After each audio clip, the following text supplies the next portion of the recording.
Hello students, आज की इस वीडियो में मैं आपको बताऊंगा Haryana board class 10 physical education का मॉडल क्वेश्चन पेपर मार्च 2025 में जो आपका पेपर होने वाला है फिजिकल एजुकेशन का, वो आपका कुछ इसी तरीके से रहने वाला है। शुरू करते हैं वीडियो को। मैं हूं अजय और आप देख रहे हैं CCL चैप्टर। लेकिन वीडियो शुरू करने से पहले आपको बता दूं, अगर आपको हरियाणा बोर्ड में क्लास 10 के किसी भी सब्जेक्ट के ओल्ड क्वेश्चन पेपर सॉल्यूशन या मॉडल पेपर सॉल्यूशन की वीडियो, इंपॉर्टेंट क्वेश्चंस एग्जाम्स के लिए उनकी वीडियोस देखनी है, डिस्क्रिप्शन में प्लेलिस्ट के सारे ज़रूरी लिंक है, वो आप देख सकते हो। वहाँ से सारी वीडियोस आपको मिल जाएंगी। उसके अलावा आपको एक वेबसाइट बता देता हूँ जो आपको बहुत ज़्यादा हेल्प करने वाली है। गूगल पर जाओ और ये नाम सर्च करो cclchapter.com। इस वेबसाइट पर आपको हरियाणा बोर्ड का एक पूरा सेक्शन मिलेगा। उसके अंदर आपको जो है प्रीवियस ईयर लास्ट 10 ईयर्स के old question paper model paper जो मैं आपको करा रहा हूँ विद आंसर की आपको मिल जाएंगे। उसके अलावा इस पर आपको जो है पेड PDF भी हमने लॉन्च करी हुई है, उसी सेक्शन में मिलेंगी पेड PDF भी। अब पेड PDF के अंदर आपको क्या मिलेगा, एग्जाम्स के लिए इंपॉर्टेंट क्वेश्चंस मिलेंगे जिनको पढ़कर आप full out of full score कर सकते हो। बहुत ही मतलब अगर आपका ये है ना कि पास होने के भी लाले पड़े हुए हैं, ये वाली PDF परचेज करके आप जो है अपने स्कोर को इतना बूस्ट कर सकते हो कि आप टॉपर वाली लीग में आ जाओगे। अगर आप उस PDF को अच्छे से प्रीपेयर करते हो तो। नहीं पढ़ोगे तो भाई कोई नहीं ला सकता फिर तो, ठीक है। अगर पढ़ते हो तो आप ये PDF परचेज कर सकते हो। अच्छा स्कोर, अपना बेहतर स्कोर हो जाएगा नॉर्मल से, आप बहुत आगे निकल जाओगे।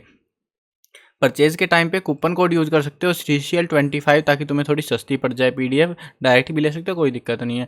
उसके अलावा बाकी इंपॉर्टेंट क्वेश्चन फ्री वाले भी आपको इसी चैनल पर मिलेंगे। एग्जाम से पहले आपको अवेलेबल करा दिए जाएंगे वीडियोज़ के थ्रू, तो वो वाली वीडियोज़ भी देख सकते हो। अगर आपके पास पैसे नहीं है, वेबसाइट पर भी मिल जाएंगे इंपॉर्टेंट क्वेश्चन फ्री में, लेकिन पेड वाली PDF में आपको अच्छे और ज़्यादा क्वेश्चन मिलेंगे, जिससे आपका एक भी क्वेश्चन आपको बाहर से देखने को नहीं मिलेगा, सारा पेपर उसी में से आएगा। जबकि जो इंपॉर्टेंट की वीडियो आएंगे उनमें आपको पास होने या थोड़े बहुत ज़्यादा नंबर के लिए आपको पढ़ाया जाएगा, ठीक है। तो वीडियोज़ वगैरह या जो भी चीज़ें हैं वेबसाइट पे भी मिल जाएंगी और इस चैनल पर भी वीडियोज़ आती रहेंगी। तो चैनल को सब्सक्राइब कर लेना ताकि जो भी अपडेट्स आएँ पता लगते रहें आपको। अब शुरू करते हैं पेपर को। देखो, आपका जो फिजिकल एजुकेशन का पेपर है वो 3 घंटे का होगा, 60 नंबर का पेपर होता है और आपके पास बहुत सारा टाइम होगा पेपर को सोल्व करने के लिए, अगर आप पढ़ कर गए हैं तो। अब क्वेश्चन देख लो, क्वेश्चन किस तरीके से रहने वाले हैं। ऑब्जेक्टिव टाइप क्वेश्चन आएंगे शुरू में, यानी MCQ। एक चीज़ मेरे को कमेंट्स में ज़रूर से बताना कि आपने जो फिजिकल एजुकेशन ले रखा है वो हिंदी मीडियम में है या फिर इंग्लिश मीडियम में, वो कमेंट्स में ज़रूर बताना मेरे को, ताकि मेरे को आइडिया लग पाए कि किन स्टूडेंट्स के लिए वीडियोज बनाना बेटर रहेगा। अब फिलहाल हम हिंदी मीडियम के माध्यम से करेंगे इसको। मानव शरीर में कुल कितनी हड्डियाँ होती हैं? तो कितनी होती है सबको पता है, 206 हड्डियाँ होती हैं। अगला क्वेश्चन देखते हैं, वंदे मातरम गीत किस पुस्तक में छपा है? कौन सी पुस्तक में? आनंद मठ में। अगला क्वेश्चन देखते हैं, वायु में नाइट्रोजन की मात्रा कितने प्रतिशत होती है? वायुमंडल में कितनी है? 78% जो है नाइट्रोजन पाई जाती है। अगला जो है क्वेश्चन देखते हैं, क्वेश्चन है हमारे पास में, TB से बचने के लिए कौन सा टीका लगाया जाता है? तो कौन सा है टीका? वो है BCG का टीका, यानी ये वाला BCG का। अगला क्वेश्चन देखते हैं, किस खिलाड़ी महिला को उड़न परी कहा जाता है, यानी फ्लाइंग एंजल के नाम से किसे जाना जाता है? वो जाना जाता है PT ऊषा को जाना जाता है। अगला क्वेश्चन देखते हैं, द्रोणाचार्य पुरस्कार में कितनी राशि दी जाती है? तो कितने पैसे मिलते हैं द्रोणाचार्य अवार्ड के अंदर? वो है 15 लाख रुपए। अगला क्वेश्चन देखते हैं, मानव शरीर में भी आपने 6 जो है MCQs देखे, उसके बाद कुछ फिल इन द ब्लैंक आएंगे आपके पास। मानव शरीर में सबसे बड़ी ग्रंथि खालिस्तान है, तो कौन सी होती है? यकृत होती है, यकृत, पैनक्रियाज बोलते हैं जिसको इंग्लिश में। अगला क्वेश्चन देखिए, संतरा, नींबू, आंवला खालिस्तान विटामिन पाया जाता है। खट्टे फल होते हैं तो खट्टे फलों में क्या मिलता है? विटामिन C मिलता है। तो कौन सा विटामिन है? इसमें विटामिन C पाया जाता है। अगला क्वेश्चन देखते हैं, अगला क्वेश्चन है हमारे पास में 9th क्वेश्चन, चिकित्सा शास्त्र का जनक किसे कहा जाता है, यानी फादर ऑफ मेडिकल साइंस किसको कहते हैं? हिप्पोक्रेट्स को कहते हैं, हिप्पोक्रेट्स। अगला क्वेश्चन देखो 10th क्वेश्चन, 14 टीमों के नॉकआउट फिक्चर में कुल कितने मैच होंगे? तो कितने मैच होंगे? 13 मैच होंगे आपके, ठीक है। फॉर्मूला है सिंपल सा, तो उसके हिसाब से आप इजीली जो है कैलकुलेट कर सकते हो, कोई ज़्यादा दिक्कत की बात नहीं है। आगे बढ़ते हैं, अगला जो क्वेश्चन है एड्स, इसका जो है फुल फॉर्म बतानी है। Ads acquired immuno deficiency syndrome, next question देखते हैं, प्रथम एशियाई खेलों का आयोजन कब हुआ? तो कब हुआ था? पहले जो एशियाई खेल थे 1951 में, 1951 में पहले एशियाई खेलों का आयोजन किया गया था। अब जो है 13 और 14 जो क्वेश्चन आप देख रहे हो, ये वाले जो क्वेश्चन हैं, इन वाले क्वेश्चन में आपको जो है यहाँ पे ऐसे ऐसे 3 क्वेश्चन मिलेंगे, 13, 14 और 15। अब इन तीनों क्वेश्चन में आपको क्या करना है, आपको जो है पहले अभिकथन को पढ़ना है, फिर कारण को पढ़ना है, और उसके बाद जो स्टेटमेंट है या तो गलत होगी स्टेटमेंट दोनों में से, अगर गलत है तो आपका टाइम बच गया है, अगर दोनों स्टेटमेंट सही होती है तो उसके बाद आपको अभिकथन जो दिया हुआ है इसको सवाल की तरह ट्रीट करो, उसके पीछे पूछो कि भाई ऐसा क्यों होता है, तो आपको ये कारण दिया हुआ है, अगर वो कारण उससे मिलता जुलता है, उसी की बात मान रहा है, उसी के अकॉर्डिंग बता रहा है तो सही है, तो उस समय आप कह सकते हो कि सही व्याख्या करता है, और अगर नहीं है ऐसा तो सही व्याख्या नहीं करता। जब क्वेश्चन अटैम्प्ट करोगे तो आपको पता लग जाएगा कैसे अटैम्प्ट होते हैं ये इस टाइप के क्वेश्चन। अभिकथन देखो, संतुलित भोजन शरीर के लिए लाभकारी होता है। सबको पता भाई संतुलित भोजन खाने से फायदे होते हैं। अगला जो पॉइंट इन्होंने दिया है वो है इसका कारण, जंक फूड और फास्ट फूड शरीर को नुकसान पहुंचाते हैं। ये भी बात सही है। अब हम पूछे, ये कह रहे हैं भाई संतुलित भोजन शरीर के लिए लाभकारी होता है, हम बोले क्यों होता है? क्योंकि जंक फूड खाने से नुकसान होता है। ये इसका लेना देना थोड़ी है कोई। हम बोलेंगे भाई क्योंकि अगर कारण देते कि इसमें जरूरी पोषक तत्व होते हैं ये वो, तो कारण सही था, लेकिन ये कारण थोड़ी हुआ, ये अपनी बकवास करे जा रहे हैं, अभी कथन अपनी बातें करे जा रहे हैं। तो इस समय हमारा ऑप्शन डी हो जाएगा। ए और आर दोनों सही हैं, लेकिन आर ए की सही व्याख्या नहीं करता है। ठीक है ना। चलो आगे बढ़ते हैं अगले क्वेश्चन पे। मधुमेह एक हानिकारक रोग है। डायबिटीज की बात करें, मधुमेह कहते हैं जिसको, तो डायबिटीज एक हानिकारक रोग है, बिल्कुल सही बात है। मधुमेह मानव शरीर में पैनक्रियाज ग्रंथि के खराब होने के कारण होता है, बिल्कुल सही बात है, दोनों स्टेटमेंट सही है। अब हम सवाल की तरह ट्रीट करते हैं इसको। मधुमेह एक हानिकारक रोग है, हम बोलेंगे हानिकारक क्यों है भाई, ऐसा क्या हो जाता है? तो मधुमेह जो है ना मानव शरीर में पैनक्रियाज ग्रंथि के खराब होने के कारण होता है, इसीलिए हानिकारक है। क्योंकि पैनक्रियाज ग्रंथि जब काम करना बंद करती है तो जो भी दिक्कत होती है वो मधुमेह, यानी शरीर शुगर को डाइजेस्ट नहीं कर पाता ना, तो वो इसकी वजह से होता है, और ये इसलिए एक हानिकारक रोग है, यानी शरीर को नुकसान पहुंच रहा है, कहने का भाव ये है। तो बिल्कुल सही स्टेटमेंट है, कारण इसका बिल्कुल वैलिड है, सही पॉइंट है। तो इसलिए ए और आर दोनों सही हैं, और अभिकथन एक जो है कारण आर की सही व्याख्या करता है। ठीक है, सी ऑप्शन होगा इसका। आगे बढ़ते हैं नेक्स्ट क्वेश्चन पे। अभिकथन में दे रखा है में नॉकआउट टूर्नामेंट में जो टीम मैच हार जाती है वह टूर्नामेंट से बाहर हो जाती है। बिल्कुल सही बात है भाई, जो भी मतलब वही है ना, जो हार गया सीधा बाहर गया, नॉकआउट में यही होता है ना। अब इसका कारण दिया हुआ है, नॉकआउट टूर्नामेंट में समय और पैसा कम लगता है, तो ये बात भी सही है कि पैसा भी कम लगता है, समय भी, क्योंकि जो टीम हार गई सीधी बाहर गई, तो धड़ल्ले से, भले कितनी सारी टीमें हो, जल्दी से मैच निपटा देते हैं लोग। अब दोनों फैक्ट सही हैं। अब हम इसको जो है एक कारण के तौर पे इसको ट्रीट करके देखते हैं कि ट्रीटमेंट में क्या है कि हम क्वेश्चन की तरह मानते हैं इसको। नॉकआउट टूर्नामेंट में जो टीम मैच हार जाती है वो टूर्नामेंट से बाहर जाती है। हम बोलेंगे कि भैया ऐसा क्यों है, क्या रीजन है इसका, है ना। तो ये कह रहे हैं इसके पीछे ये कारण है कि भाई समय और पैसा कम लगता है। कोई लेना देना समझ आ रहा है आपको इस चीज़ का? मतलब ये ठीक है, दोनों स्टेटमेंट सही हैं, लेकिन इनका आपस में कोई लेना देना ही नहीं है। हम कह रहे हैं कि क्यों बाहर जाते हो, वो कह रहे हैं पैसा कम लगता है। पैसा कम से हमें क्या मतलब है? हमें तो मतलब है बाहर क्यों जा रही है। तो फैक्ट जो है को रिलेट नहीं कर रहे हैं, आपस में नहीं मैच कर रहे हैं, इसीलिए ऑप्शन डी हो जाएगा। अभिकथन ए और कारण आर दोनों सही हैं, और अभिकथन ए कारण आर की सही व्याख्या नहीं करता है। समझ गए। आगे बढ़ते हैं अगले क्वेश्चन पे। अभी आपके छोटे क्वेश्चन समाप्त हो चुके हैं, अभी आपके पास आ चुके हैं बड़े क्वेश्चन, 2-2 नंबर वाले। पहला क्वेश्चन है डूरंट कप पर एक नोट लिखना है या फिर संतोष ट्रॉफी का वर्णन करना है। डूरंट कप देखो पहले। डूरंट कप जो है फुटबॉल के खेल में विजेता को दिया जाता है। यह कप ब्रिटिश इंडिया के विदेश सचिव सर मोर ने 1895 में ब्रिटिश सैनिकों के मुकाबले के लिए दिया था। पहले इस प्रतियोगिता में सैनिक टीमें ही भाग लेती थी, परंतु 1931 में इस प्रतियोगिता में असैनिक टीमें यानी नॉर्मल जो टीमें थी वो भी भाग लेने लगी। अब इसमें देश विदेश की उच्च कोटि की टीमें भाग लेती हैं। अब ऐसे ही जो है संतोष ट्रॉफी का वर्णन करना है, तो संतोष ट्रॉफी में आप लिख सकते हो, यह ट्रॉफी कुछ बिहार के महाराजा संतोष के नाम पर राष्ट्रीय फुटबॉल प्रतियोगिता के लिए प्रदान की गई। इस प्रतियोगिता का आयोजन प्रतिवर्ष भारतीय फुटबॉल एसोसिएशन द्वारा अपने किसी सदस्य के द्वारा करवाया जाता है। इसमें जो है भारत के विभिन्न प्रांतों की टीमें, यानी अलग अलग जो है स्टेट्स की टीमें जो है रेलवे सैनिकों की टीमें जो है भाग लेती हैं। यह प्रतियोगिता नॉकआउट कम लीग स्तर पर करवाई जाती है, यानी कि आधा नॉकआउट होता है आधा लीग होता है। इसमें बंगाल में सबसे अधिक बार इस प्रतियोगिता को जीता है बंगाल ने, और पंजाब ने पहली बार 1970 में यह ट्रॉफी जीती थी, संतोष ट्रॉफी। जो क्वेश्चन है हमारे पास में, अगला क्वेश्चन है विटामिन कितने प्रकार के होते हैं।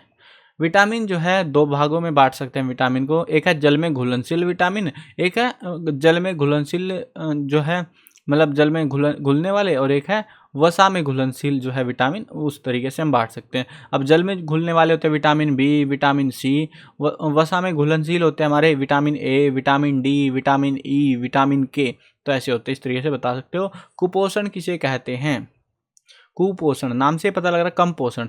जब किसी व्यक्ति को आवश्यक पौष्टिक तत्व उसके शरीर की आवश्यकता से कम मात्रा में मिले तो व्यक्ति धीरे धीरे अस्वस्थ हो जाता है, इसे ही कुपोषण कहा जाता है। कुपोषण जो है तब होता है जब व्यक्ति को पर्याप्त या संतुलित भोजन ना मिले। जरूरी नहीं है पर्याप्त ही है, संतुलित भोजन ना मिले तब भी होता है। कई बार अनुचित भोजन लेने से तथा भोजन संबंधी गलत आदतों जैसे भोजन समय पर ना लेना और एक ही प्रकार का खाद्य पदार्थ अधिक मात्रा में लेना, इनसे भी कुपोषण हो सकता है। कुपोषण का अर्थ ये नहीं कि भूखमरी अलग होती है, कुपोषण अलग होता है। कुपोषण के अंदर जो हमारे शरीर में सारे न्यूट्रिएंट जो तत्व चाहिए होते हैं वो प्रॉपर मात्रा में नहीं पाए जाते, वो कम ज़्यादा हो जाते हैं, जिसकी वजह से बीमारियां आ जाती हैं।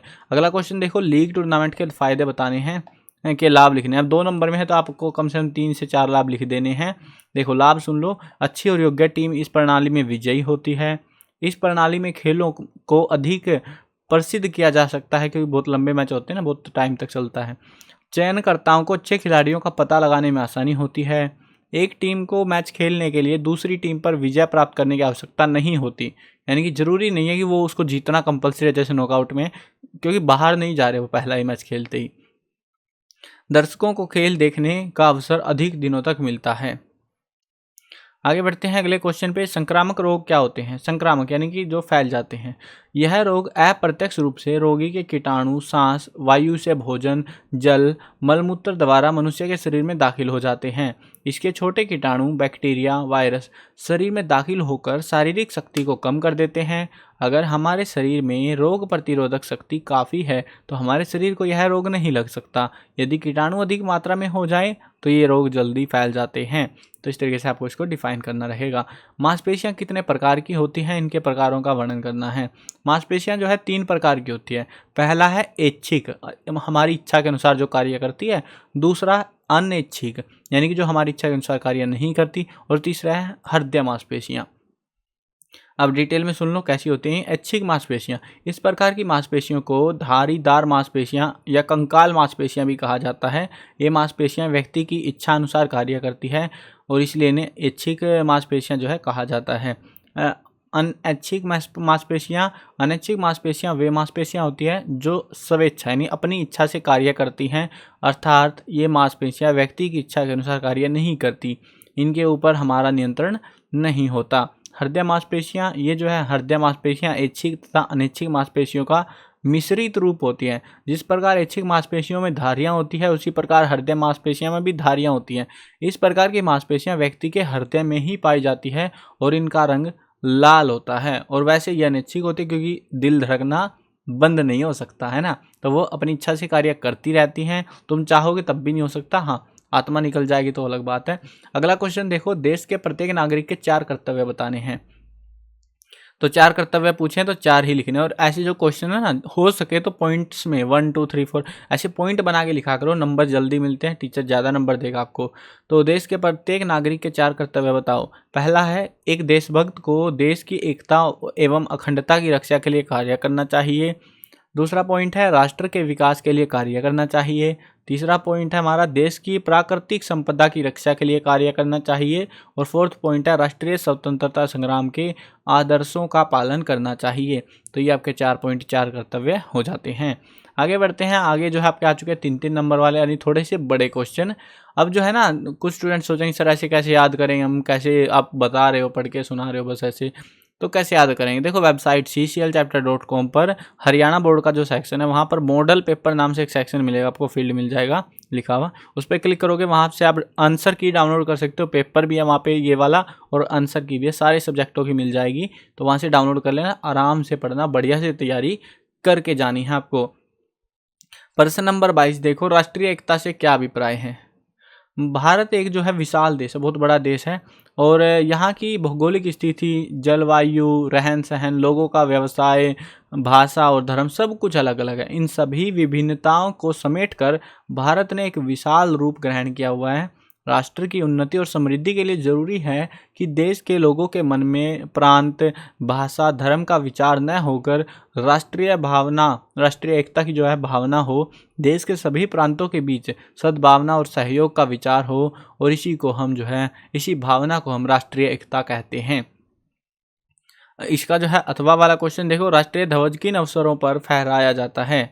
राष्ट्रीय ध्वज जो है निम्नलिखित अवसरों पर फहराया जाता है, जैसे गणतंत्र दिवस 26 जनवरी को, स्वतंत्रता दिवस हो गया 15 अगस्त को, प्रांतीय दिवस हो गया कोई, गांधी जयंती 2 अक्टूबर को, राष्ट्रीय सप्ताह कोई आ गया, अंतर्राष्ट्रीय खेलों के आयोजन पर, राष्ट्रीय अधिवेशन पर, लोकसभा, राज्यसभा, उपराष्ट्रपति या गवर्नर के सरकारी निवासों पर प्रतिदिन इसे फहराया जाता है।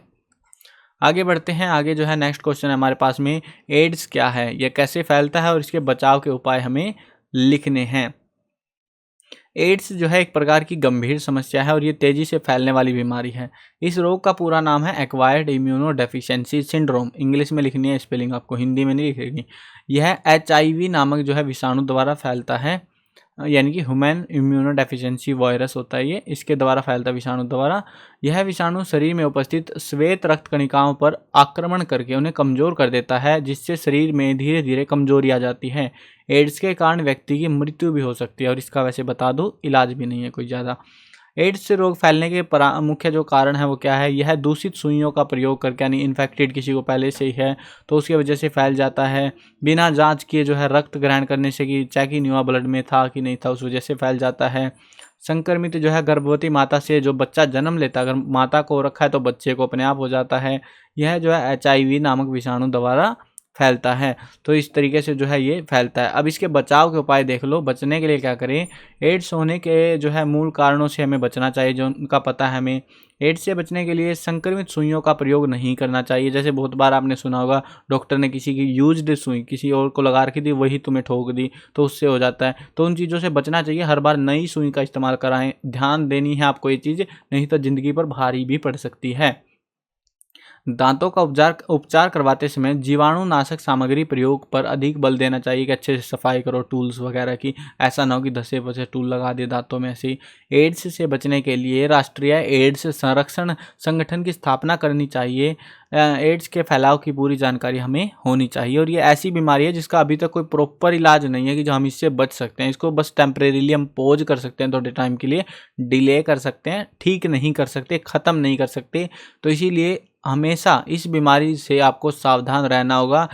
सबसे इसमें जो है ना बेसिक जो ध्यान देने वाली बातें, अभी ये तो क्वेश्चन के हिसाब से मैंने बता दिया, एड ऑन आपको बता देता हूँ। ये काफ़ी जो है गंभीर समस्या है, आजकल होती जा रही है, लोगों को पता ही नहीं है। एक सिरिंज यानी सुई जो होता है इंजेक्शन, तो उसमें जो सुई होती है ना, वो एक को अगर लग गई है दूसरे को यूज नहीं करनी है किसी भी कंडीशन पर। अगर डॉक्टर मिस्टेकली उसको लगाने जा रहा है आपको, तो आपको डॉक्टर को रोक देना है, सुई बदलने के लिए बोल देना है डॉक्टर को कि नहीं ये वाली नहीं लगेगी, ठीक है। तो उस सुई की वजह सबसे ज़्यादा रीजन बता रहा हूँ कहाँ से होता है। उसके बाद में दूसरी चीज़ जो है, हम जैसे मतलब नाई के पास जाते हैं बाल कटवाने, वो रेजर्स का इस्तेमाल करता है, उसमें ब्लेड लगा होता है। उस ब्लेड को जो है जब नाई आपके बाल वगैरह कहीं से भी साफ कर रहा है, थोड़े से भी अगर बाल काटने पीटने हैं रेजर की सहायता से, तो उसको बोलो कि भैया दूसरा ब्लेड यूज करे, इसको हटा दो पुराने वाले को। तो ये चीज़ का आपको ध्यान रखना है। अगर नहीं हटाता और पहले वाले बंदे जिसको ब्लेड लगते रहते हैं, तो उस चीज़ में भी आपको सावधानी रखनी है, उससे भी फैलने की सबसे ज़्यादा संभावना होती है। बहुत सारी जगह पे आजकल जो है, अभी रिसेंट एक केस आया था इसमें ईस्टर्न इंडिया में, तो वहाँ पर पूरे स्कूल में लगभग हो रखा था, क्योंकि वहाँ पे ड्रग्स का ज़्यादा रैकेट चल रहा था। तो वो भी एक गंभीर समस्या थी, इसीलिए आपको इस पे जो है गंभीर विचार करने चाहिए और सोच समझ के जो है अपना बचाव करना चाहिए। इसका जो है अथवा वाला क्वेश्चन देखो आप, अस्थियाँ कितने प्रकार की होती है और इसके प्रकारों का वर्णन करना है। अस्थियाँ यानी हड्डियाँ। हड्डियाँ जो है ना कई प्रकार की होती है, हमारी 5 प्रकार की होती है मुख्यतः हमारी जो हड्डियाँ होती हैं, और इनके जो है प्रकारों का वर्णन करते हैं। पहली होती है लंबी हड्डियाँ, लंबी अस्थियाँ। लंबी अस्थियाँ मुख्य तौर पर शरीर के ऊपरी और निचले जो है हिस्से में पाई जाती हैं। ये अस्थियाँ हमारे शरीर में उत्तोलक का कार्य करती हैं। इसके साथ साथ ये अस्थियाँ चलने में भी हमारी सहायता करती है, यानी पैरों की हड्डियाँ। इसके बिना हमारा एक स्थान से दूसरे स्थान पर चल पाना लगभग असंभव सा है। तो ये लंबी अस्थियाँ होती हैं। छोटी अस्थियाँ, ये अस्थियाँ छोटी होती हैं, इस कारण से इन्हें छोटी अस्थियाँ कहते हैं। अब जो है इसमें जो है बचने और जनतेने छोटी अस्थियों के कुछ उदाहरण हमें देखने को मिलते हैं। इन अस्थियों का वजन भी कम होता है, लेकिन ये शक्तिशाली हड्डियां होती है, जोड़ के रखती हैं बड़ी हड्डियों को, काइंड ऑफ ये कह सकते हो। तीसरी प्रकार की हड्डियां हैं वो है चपटी अस्थियां। चपटी अस्थियां वहाँ पर होती है जहाँ सुरक्षा की आवश्यकता हमें होती है, जैसे खोपड़ी हो गई, पसलियाँ, वहाँ पर वो जो है चपटी अस्थियां होती हैं। इन अस्थियों की सतह जो है काफ़ी चपटी हुई होती है और जिसके ऊपर मांसपेशियां चिपकी होती हैं। ये अस्थियां कोमल अंगों के कवच का कार्य करती है, सुरक्षा, बॉडीगार्ड होती है ये सॉफ्ट ऑर्गन्स के लिए। अगला जो अस्थियां हैं वो है अव्यवस्थित अस्थियां। ये अस्थियां एक विशेष स्कल या आकार की होती हैं, इसी कारण बाकी अस्थियों से ये मेल नहीं खाती। ये अस्थियां हमारी रीढ़ की हड्डी में होती हैं, रीढ़ में होती है कह सकते हो। रीढ़ में इनकी संख्या 33 होती है। तो ये अव्यवस्थित हड्डियां होती हैं। लास्ट जो है वो है सेसामोइड अस्थियां। ये अस्थियां मांसपेशियों की जमकवदे में पाई जाती हैं। ये अस्थियां घुटने, हाथ और पैरों में भी हमें देखने को मिलती हैं। अगला जो है क्वेश्चन देखते हैं, खेलों में महिलाओं की भागीदारी को बढ़ाने के लिए सरकार को क्या क्या उपाय करने चाहिए। तो खेलों में जो है भारत में खेल कूद राज्य सूची के अंतर्गत आते हैं, लेकिन महिलाओं की भागीदारी में वृद्धि करने के लिए सरकार को कई सारे कदम उठाए जाने चाहिए या फिर उपाय करने चाहिए। अब इसमें पॉइंट लिख सकते हो, जैसे 3 नंबर में है तो आपको 4 से 5 पॉइंट लिखने ही पड़ेंगे, उससे कम में काम नहीं चलेगा। एक्स्ट्रा लिखना जितना, अगर ये एग्जैक्ट बोल रहे हैं कि 4 लिखो 3 लिखो तो अलग बात है, नहीं बोल रहे हैं तो आपको जो है अंदाजन लिख देने हैं। अब 4 से 5 पॉइंट देखो क्या क्या लिखने हैं। भारत सरकार को ऐसे कानून बनाने और लागू करने चाहिए ताकि कम से कम सभी शिक्षण संस्थाओं में महिलाओं की भागीदारी अनिवार्य कर देनी चाहिए। महिलाओं को सरकार की ओर से खेल में भाग लेने की आवश्यक सुविधाएं प्रदान की जानी चाहिए। महिलाओं को पुष्टि व सुयोग्यता के प्रति सजग करना चाहिए। महिलाओं की खेल प्रतियोगिताओं को टीवी पर प्रसारित कराना चाहिए। सरकार को महिला खेल प्रशिक्षण केंद्र स्थापित करने चाहिए। महिलाओं की खेलों में अधिक उपलब्धि प्राप्त करने पर सरकारी नौकरी का प्रावधान होना चाहिए। तो इस प्रकार हम ज़्यादा भागीदारी सरकार जो है बढ़ा सकती है। अगला क्वेश्चन देखो, दूध को संतुलित भोजन क्यों कहा जाता है।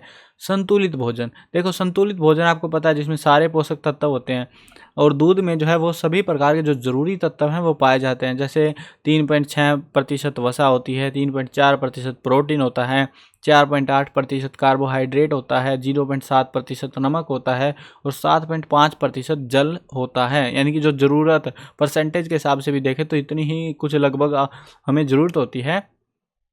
छोटे बच्चों और रोगियों को केवल दूध ही दिया जाता है, यही उनकी खुराक का जो है कार्य करता है। माँ का दूध बच्चे के लिए सबसे अच्छा आहार माना जाता है। शरीर के उचित विकास एवं स्वास्थ्य के लिए दूध एक प्रकार से संतुलित भोजन का ही कार्य करता है। दूध में भोजन के सभी आवश्यक तत्व होने के कारण इसको संतुलित भोजन कहा जाता है। समझ गए। अगला क्वेश्चन देखो, श्वसन तंत्र किसे कहते हैं। मानव श्वसन तंत्र में कितने भाग होते हैं।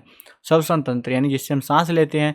देखो, जब हमारे शरीर की कोशिकाओं को अपनी विभिन्न क्रियाओं को करने के लिए ऊर्जा की आवश्यकता होती है, ऊर्जा प्राप्त करने के लिए कोशिकाएं पोषक तत्वों का ऑक्सीजन द्वारा ऑक्सीकरण करती हैं।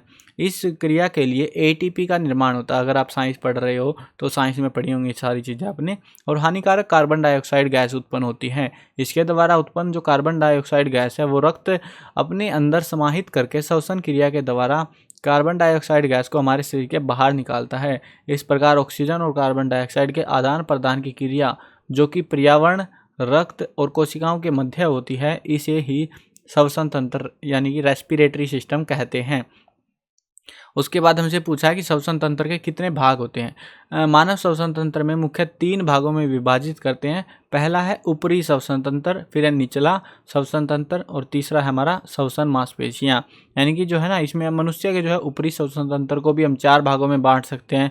मतलब 4 अंग होते हैं कह सकते हो, नासिका, मुंह, ग्रसनी और सवर्यंतर यानी कि गर्दन से ऊपर का हिस्सा कह सकते हो पूरा पूरा। उसके बाद में मनुष्य के निचले श्वसन तंत्र के अंदर जो है भाग होते हैं, कुछ अंग होते हैं, वो है श्वास नली, फेफड़े और श्वसनिका। तो इस तरीके से हम इनको डिफाइन कर सकते हैं। अगला क्वेश्चन देखो, खेलों में मिलने वाले विभिन्न राष्ट्रीय खेल पुरस्कारों का वर्णन करना। कौन कौन से पुरस्कार दिए जाते हैं? खेलों में निम्नलिखित प्रकार के अवार्ड मिलते हैं, पुरस्कार मिलते हैं। पहला है अर्जुन अवार्ड। यह जो है अवार्ड सबसे पहले खेलों के क्षेत्र में 1961 में आरंभ किया गया। ये जो अवार्ड है इनके बारे में पढ़ के जाना है और इनमें से एग्जाम में क्वेश्चन मिलेगा ही मिलेगा आपको। वैसे इंपॉर्टेंट क्वेश्चंस की पीडीएफ लोगे तो आपको एग्जैक्ट आइडिया हो जाएगी कि कौन कौन से अवार्ड पढ़ के जाने हैं, कौन कौन सी क्या क्या चीज़ें पढ़ के जानी है, उससे आपको सही से आइडिया हो जाएगा।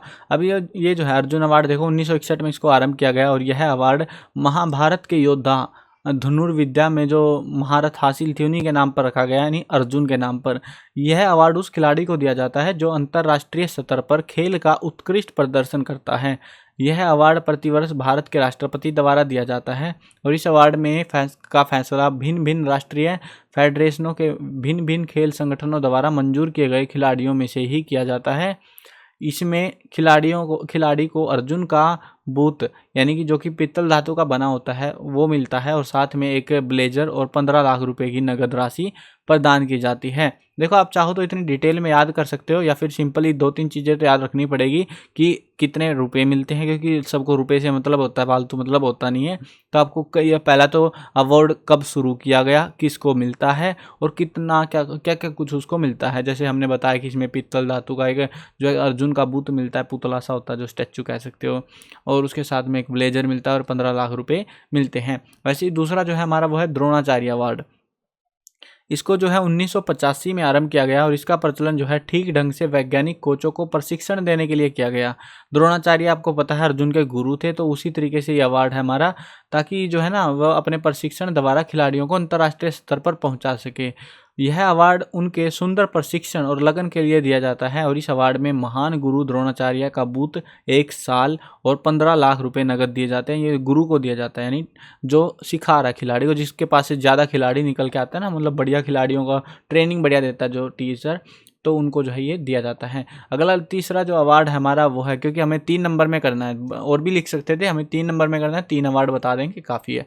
तो तीसरा हमारा मेजर ध्यानचंद खेल रत्न पुरस्कार, जिसको हम पहले राजीव गांधी खेल रत्न के नाम से भी जानते थे। तो भारत में दिए जाने वाला यह सबसे बड़ा खेल पुरस्कार है। इस पुरस्कार को भारत एवं विश्व हॉकी के सर्वश्रेष्ठ खिलाड़ी के नाम पर रखा गया। मेजर ध्यानचंद थे जो कि फेमस खिलाड़ी थे, सबसे फेमस थे ये विश्व लेवल पे, जो 3 बार ओलंपिक में स्वर्ण पदक जीतने वाली भारतीय हॉकी टीम के सदस्य रहे हैं। यह प्रतिवर्ष खेल एवं युवा मंत्रालय द्वारा प्रदान किया जाता है। प्राप्तकर्ताओं को मंत्रालय द्वारा गठित एक समिति द्वारा चुना जाता है और उन्हें अंतर्राष्ट्रीय स्तर पर पिछले 4 सालों की अवधि में खेल क्षेत्र में शानदार और सबसे उत्कृष्ट प्रदर्शन के लिए सम्मानित किया जाता है। इस पुरस्कार में 1 पदक, 1 प्रशस्ति पत्र और नगद राशि पुरस्कृत व्यक्ति को दी जाती है। 2018 में यह राशि 7.5 लाख रुपए थी, लेकिन अब ये राशि बढ़कर 25 लाख रुपए कर दी गई है। सम्मानित व्यक्तियों को रेलवे की मुफ्त पास सुविधा प्रदान की जाती है, जिसके तहत मेजर ध्यानचंद खेल रत्न पुरस्कार विजेता राजधानी या शताब्दी गाड़ियों में प्रथम और द्वितीय श्रेणी वातानुकूलित कोचों में मुफ्त में यात्रा कर सकते हैं। तो ये जो है इतनी सारी सुविधाएं मिलती है जिनको मेजर ध्यानचंद खेल रत्न पुरस्कार दिया जाता है। अगले जो है अभी हमारे पास आ चुके हैं बड़े क्वेश्चन, 28, 29 और 30 क्वेश्चन जो है 3 क्वेश्चन जो आपको बड़े वाले मिलेंगे। तो देखते हैं क्वेश्चन सारे करते हैं, अथवा में मिलेंगे सारे क्वेश्चन, यानी एक के साथ एक फ्री, जोन सा इजी लगे वो वाला कर लेना। जल प्रदूषण क्या होता है और इसको हम कैसे नियंत्रित कर सकते हैं, नियंत्रित करने के उपाय बताने हैं। देखो जल प्रदूषण सबको पता है, कुछ अवांछनीय पदार्थों के मिलने के कारण जो जल है उसके गुणों में कमी आ जाती है और इनके उपयोग अब यह जो जल है उपयोग के लिए नहीं रहता, इसलिए ही हम जल प्रदूषण कहते हैं। अब इसे नियंत्रित कैसे करेंगे? उपाय के लिए देखो 5 नंबर का क्वेश्चन है, 1 नंबर का तो रहेगी आपकी डेफिनेशन और 4 नंबर का ये, तो आपको कम से कम 5 से 6 पॉइंट आपको लिखने पड़ेंगे, एक्स्ट्रा लिखना है 1-2 पॉइंट, ताकि आपको जो है नंबर पूरे मिले, मतलब 5-6 पॉइंट आपको एटलीस्ट लिखने पड़ेंगे। जैसे पॉइंट लिख सकते हैं, घरों से निकलने वाले गंदे पानी को उचित स्थान पर ले जाकर उसका स्वच्छीकरण जो है करना चाहिए। विभिन्न रसायनों जैसे फिटकरी, पोटासियम परमैंगनेट व क्लोरीन आदि का प्रयोग करके जल को सुरक्षित बनाने का प्रयास करना चाहिए। कीटनाशकों, घासनाशकों या रासायनिक खादों का खेतों में उचित मात्रा में ही प्रयोग करना चाहिए। ज़्यादा डालोगे तो जल खराब होता है। कूड़े करकट का पुनः उपयोग हमें करना चाहिए। जल प्रदूषण को रोकने के लिए कानून बनाए जाने चाहिए और सख्ती से उनका पालन भी किया जाना चाहिए। केवल उन्हीं कारखानों और उद्योग धंधों को चलाने की अनुमति दी जानी चाहिए जो जल को कम से कम प्रदूषित करें। सीवर लाइनों के मल मूत्रों को बिना साफ किए नदियों में नहीं बहाना चाहिए। वैसे ये कहने की बातें भाई, सब वैसे ही सरेआम होती है सब चीज़ें। नदियों, नहरों और तालाबों व झीलों के तटों पर कपड़े नहीं धोने चाहिए। सरकार को जल प्रदूषण के शुद्धिकरण के लिए ट्रीटमेंट प्लांट लगाने चाहिए। समुद्रों में परमाणु विस्फोट नहीं करने चाहिए, प्रैक्टिकल्स होते हैं जिनकी। गंदे नालों का पानी जलाशयों के जल में नहीं मिलने देना चाहिए।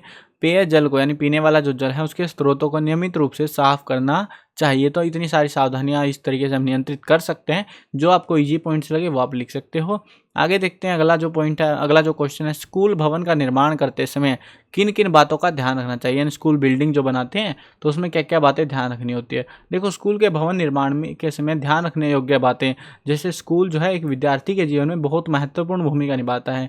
यहाँ पर उसके व्यक्तित्व का जो है विकास होता है, उनकी ऊंची वृद्धि और विकास होता है। इसीलिए जो स्कूल के भवन का निर्माण है वो सही तरीके से होना चाहिए। हमें बहुत सारी बातें हैं जो ध्यान में रखनी होती है जब एक स्कूल भवन का निर्माण करते हैं। पहला है मुख्य भवन। विद्यालय का मुख्य भवन प्राकृतिक तथा सुहावने वातावरण में शहर से कुछ दूर होना चाहिए, यानी भीड़ भाड़ वाली जगह में नहीं होना चाहिए। कोई ऐसी मुख्य सड़क भी पास में नहीं होनी चाहिए जिस पर ज़्यादा यातायात चलता हो, यानी कि वहाँ पे पी पी पी पी की आवाज़ ना आए ज़्यादा। यदि विद्यालय का मुख्य भवन सड़क पर हो तो ऐसी जगह पर ध्वनि प्रदूषण अधिक हो सकता है। और मुख्य भवन की आवृत्ति L, E या H जैसी होनी चाहिए, जो मेन बिल्डिंग बनती है स्कूल्स की वो। कक्षा के कमरों में काफ़ी जगह होनी चाहिए, मतलब कमरे कहना की बात है बड़े होने चाहिए। हवादार होने चाहिए। एक और दरवाज़ा और दूसरी ओर खिड़कियां होनी चाहिए ताकि हवा जो है, कमरे हवादार हो सके, हवा आर पार जा सके। सूर्य का प्रकाश भी कमरों के अंदर आना चाहिए और कृत्रिम प्रकाश की भी व्यवस्था होनी चाहिए ताकि लाइट वाइट जलानी पड़ जाए तो। सभी कमरे भूकंप प्रूफ होने चाहिए, कहीं पता लगे बच्चे दब गए उस नीचे। अगला पॉइंट हमारा पीने के पानी, कैंटीन, मूत्राशयों या शौचालयों की सुविधाएं जो है, विद्यालय में कैंटीन अवश्य होनी चाहिए। खाने पीने की ज़रूरतें रहती हैं बच्चों को। पीने के पानी का उचित प्रबंध होना चाहिए। शौचालय की व्यवस्था, यहाँ पे सारी चीज़ें होनी चाहिए। उसके बाद में खेल का मैदान।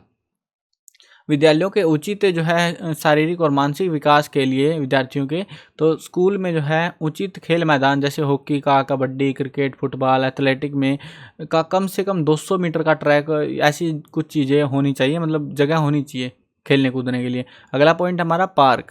स्कूल भवन के आसपास के क्षेत्र में अच्छा सा एक पार्क भी बनाया जाना चाहिए। चारों तरफ हरियाली होनी चाहिए। पार्क में उचित जगह पर फूलों की क्यारियां होनी चाहिए और छायादार वृक्ष भी होने चाहिए।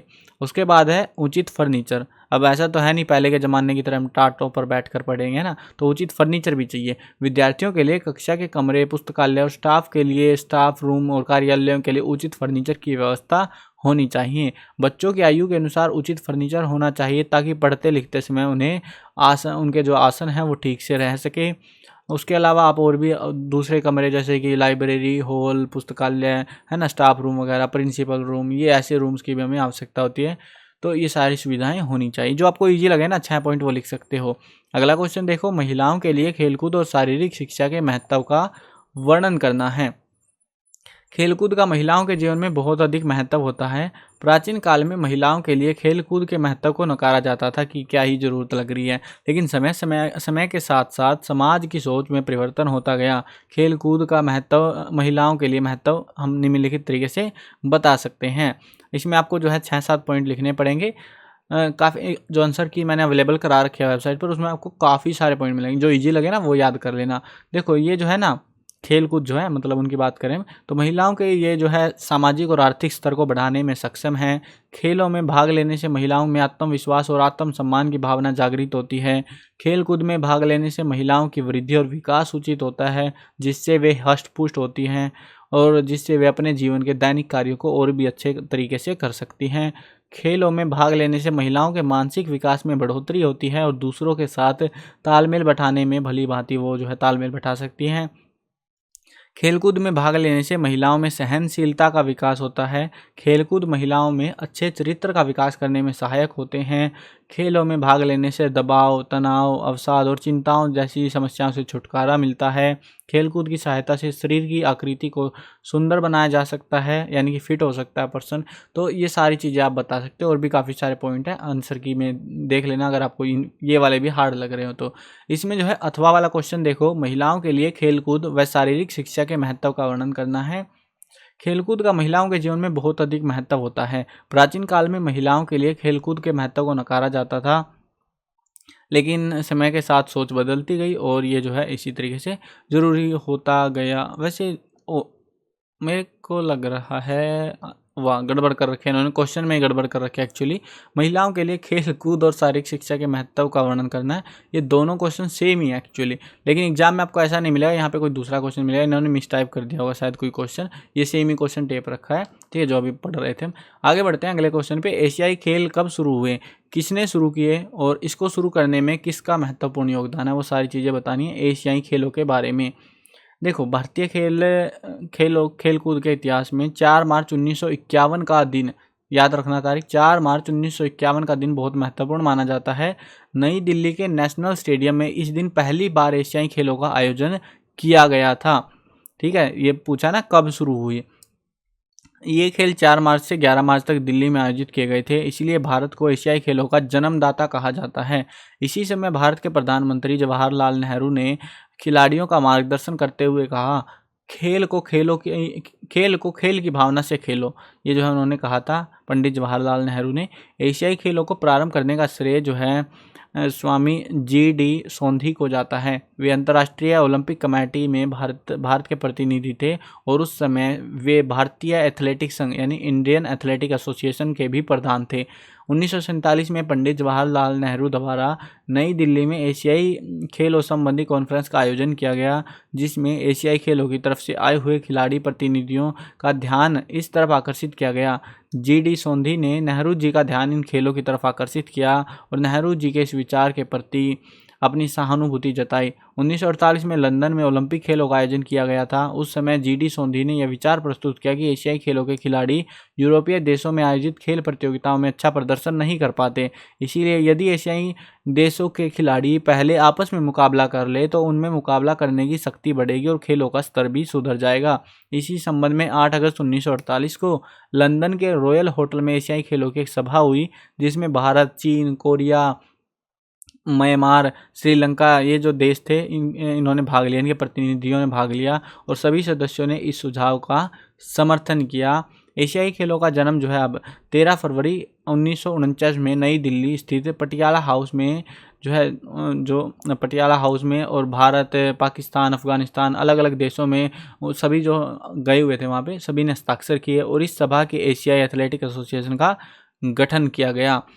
एशियाई खेलों को प्रत्येक 4 वर्ष बाद कराने के लिए निर्णय लिया गया कि हर 4 साल में एक बार हुआ करेंगे ये, और इसी के फलस्वरूप प्रथम एशियाई खेल नई दिल्ली में 4 मार्च से 11 मार्च 1951 में कराए गए और प्रथम खेलों में 11 देशों के खिलाड़ियों ने भाग लिया था। इन खेलों में Afghanistan, Sri Lanka, Myanmar, Iran, Indonesia, Japan, Malaya, Thailand, Philippines और भारत ने भाग लिया।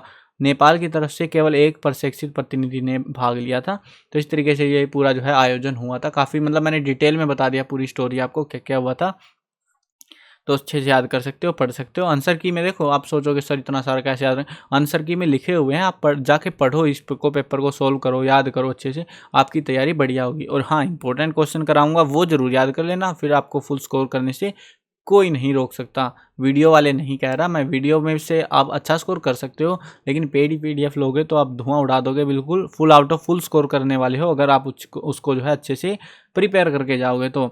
अब अगला क्वेश्चन देखो, राष्ट्रीय स्तर पर आयोजित की जाने वाली 5 राष्ट्रीय खेल प्रतियोगिताओं का वर्णन करना है, जिसमें आप बता सकते हो senior Akhil Bharatiya Nehru junior hockey प्रतियोगिता के बारे में बता सकते हो, अखिल भारतीय नेहरू सीनियर हॉकी प्रतियोगिता बता सकते हो, आगा खान कप ये जो है इसको बता सकते हो, बम्बई स्वर्ण कप बता सकते हो, संतोष ट्रॉफी के बारे में आप यहाँ पे बता सकते हो। इनके बारे में डिटेल में आप पढ़ लेना आराम से, ठीक है। तो ये जो है आंसर की आपको मिल जाएंगे वेबसाइट पर cclchapter.com। इसमें आपको हरियाणा बोर्ड का सेक्शन है, वहाँ पे सारी चीज़ें मिलेंगी जो मैं बात कर रहा हूँ, और लिंक आपको सारे के सारे वेबसाइट का और बाकी जितनी भी प्लेलिस्ट है जहाँ से आप वीडियोस देख सकते हो, सारे ज़रूरी लिंक आपको डिस्क्रिप्शन में मिल जाएंगे। आई होप क्लियर हो गया होगा पेपर आपको। मिलते हैं नई वीडियो में। और हाँ, सब्सक्राइब करके जाना यार, सब्सक्राइब नहीं करते तुम लोग अभी भी, सब्सक्राइब कर लेना, क्योंकि आने वाली क्लासेज में भी यही चैनल आपके ऐसे ही काम आता रहेगा। मिलते हैं नई वीडियो में। Bye bye.